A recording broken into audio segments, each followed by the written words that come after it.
वहीं यूपी में ब्राह्मण युवक के पुलिस पर लगाए आरोपों से हड़कंप मच गया है। कानपुर का एक युवक सत्यम त्रिवेदी समाजवादी पार्टी अध्यक्ष अखिलेश यादव की प्रेस कॉन्फ्रेंस में पहुंचा। उनके सामने फफक कर रो पड़ा। अत्याचार का दर्द बयां करते हुए उसके आंसू छलक पड़े। सत्यम त्रिवेदी ने आरोप लगाया कि थाने में एक इंस्पेक्टर मानवेंद्र सिंह ने ब्राह्मण होने पर उसे जूतों से बेरहमी से पीटा, प्रताड़ित किया, बर्बाद करने की धमकी दे डाली, ब्राह्मण समाज को भी गालियां दी। तो क्या यूपी में ब्राह्मण होना गुनाह है? देखिए रिपोर्ट।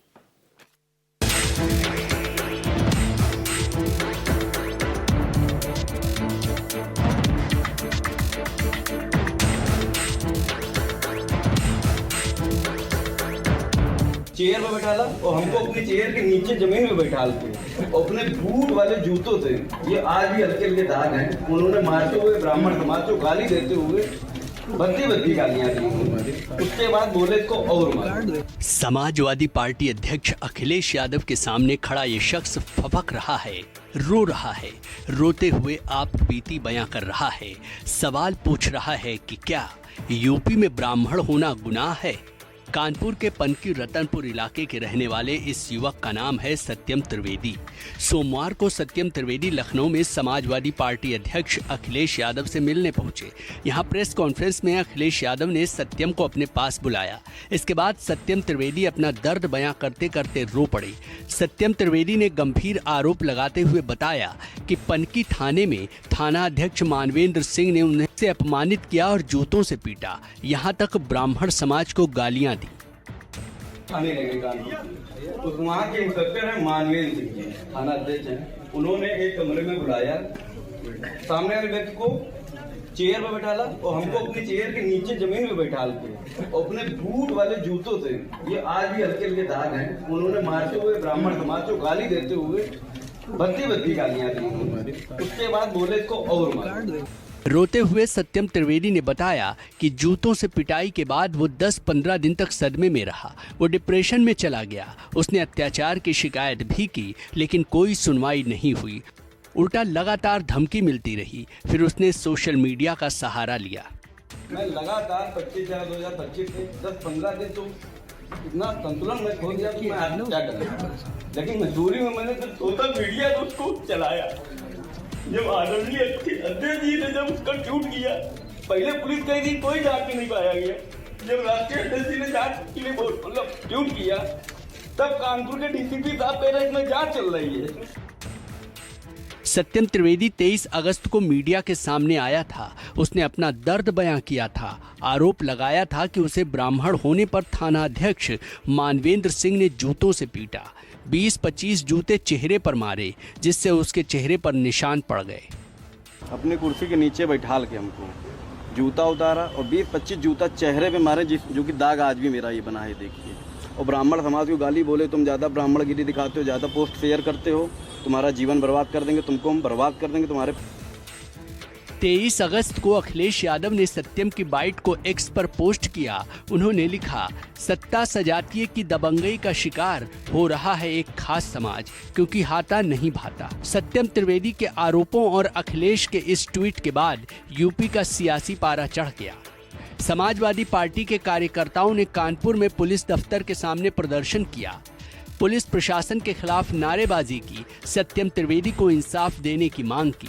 लखनऊ में जब अखिलेश यादव की प्रेस कॉन्फ्रेंस में सत्यम त्रिवेदी रो पड़ा, तो अखिलेश ने उसे चुप कराया और कहा कि अगर जनता को न्याय दिलाने वाली संस्था ही अन्याय करने लगेगी तो प्रदेश में अराजकता का माहौल बनेगा। सत्यम त्रिवेदी जैसे युवाओं के साथ हुए अत्याचार को बर्दाश्त नहीं किया जाएगा। सब लोग एक सूत्र में इसीलिए बंधे हैं क्योंकि हम लोगों का लगातार इस सरकार में अपमान हो रहा है, हमारे साथ भेदभाव हो रहा है। इस सरकार में सबसे ज्यादा दुखी अगर कोई है तो पीड़ित समाज के लोग ही हैं। कभी कभी सम्मान के लिए, कभी कभी इस बात के लिए भी कि शायद सरकार सच बोल रही है, उनका भरोसा कर करके। समाजवादी पार्टी ही नहीं, बल्कि सत्यम त्रिवेदी के समर्थन में ब्राह्मण समाज भी सड़कों पर उतर आया। राष्ट्रीय सवर्ण परिषद के कार्यकर्ताओं ने कानपुर पुलिस कमिश्नर अखिल कुमार के कार्यालय के सामने प्रदर्शन किया, नारेबाजी की। जय जननी जय भारती जय भवानी जय भवानी। सड़कों पर ब्राह्मण समाज की संस्था राष्ट्रीय सवर्ण परिषद के कार्यकर्ताओं ने बैनर पोस्टर लगाए जिन पर लिखा था कि यूपी में ब्राह्मण होना गुनाह है।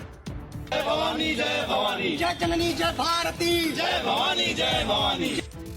राष्ट्रीय सवर्ण परिषद ने आरोप लगाया कि इससे ब्राह्मण समाज की भावनाएं आहत हुई हैं। आरोपी थानाध्यक्ष पर कठोर एक्शन और सस्पेंड करने की मांग की है। संगठन ने चेतावनी दी है कि अगर कार्रवाई नहीं हुई तो वो डिप्टी सीएम ब्रजेश पाठक के घर का घेराव करेंगे। तौर पर बातचीत की और साफ तौर पर यह अल्टीमेटम भी दे दिया है कि यदि कार्रवाई नहीं होती है तो बड़े पैमाने पर डिप्टी सीएम कार्यालय का घेराव किया जाएगा, ब्रजेश पाठक का घेराव किया जाएगा।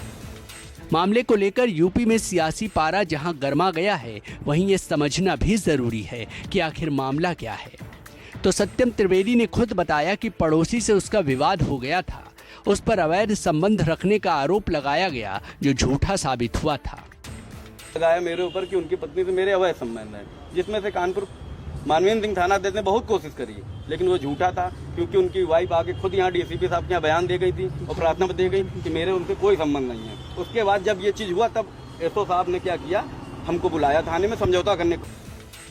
सत्यम त्रिवेदी के मुताबिक उन्होंने पुलिस प्रशासन, डिप्टी सीएम और सीएम पोर्टल पर भी शिकायत की, लेकिन कोई कार्रवाई नहीं हुई। वहीं मामला गरमाने पर अब कानपुर के डीसीपी वेस्ट दिनेश चंद्र त्रिपाठी ने एडीसीपी से जांच कराने की बात कही है, लेकिन साथ ही कहा है कि सत्यम त्रिवेदी पर पहले से 7 मुकदमे दर्ज हैं। दिनांक 25/4/2025 को दोनों पक्षों के मध्य मारपीट हुई थी, जिस पर दोनों पक्षों के विरुद्ध थाना पनकी में 170 बीएनएस की कार्रवाई की गई थी। सत्यम त्रिवेदी द्वारा प्रथम पक्ष के साथ दोबारा मारपीट की गई, जिसमें प्रथम पक्ष के हाथ में फ्रैक्चर हुआ था। प्रथम पक्ष का कहना है कि सत्यम त्रिवेदी उसकी पत्नी के साथ संबंध बनाने का प्रयास करता रहता है। सत्यम त्रिवेदी के विरुद्ध कुल 7 आपराधिक मुकदमे दर्ज हैं। जहां तक थानाध्यक्ष पनकी के विरुद्ध मारपीट के आरोप हैं, उसकी जांच एडीसीपी पश्चिमी द्वारा कराई जा रही है। सत्यम त्रिवेदी के मामले में भले ही पुलिस अब एक्शन की बात कर रही है, लेकिन अखिलेश ने ब्राह्मण की पिटाई के इस मामले को भी यादव कथावाचक की तरह पीडीए से जोड़ने में देर नहीं की है। 27 के रण की तैयारी कर ली है। ये 2 तस्वीरें बता रही हैं कि कैसे अखिलेश यादव ने सियासी समीकरण बिठाने की कोशिश की है। यादव कथावाचक मामले में अखिलेश से ब्राह्मणों की नाराजगी की बात सामने आई थी, लेकिन अब उन्होंने ब्राह्मण समाज के सत्यम त्रिवेदी को भी प्रेस कॉन्फ्रेंस में बुलाकर न्याय दिलाने की बात कहकर साफ कर दिया है कि उनके पीडीए में अगड़ा यानी ब्राह्मण भी शामिल है।